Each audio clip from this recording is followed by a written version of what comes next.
Eu gosto muito desse louvor, tenho tido momentos maravilhosos quando eu canto ele, principalmente no meu trabalho. Eu tenho algumas tribulações e quando todo aquele momento assim vem de ira, pode-se dizer, de estresse, eu começo a cantar ele e tem me ajudado muito.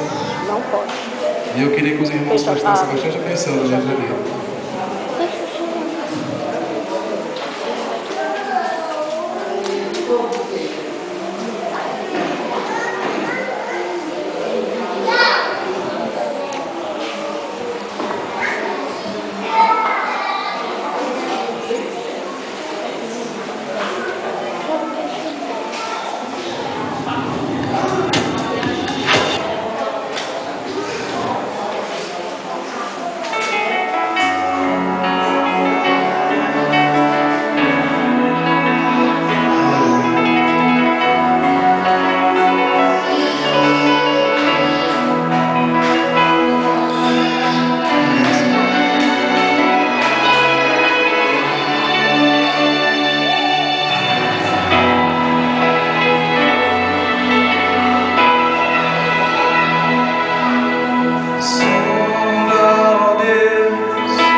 Cura as feridas todas de uma vez, faz-me um vaso novo no sangue puro.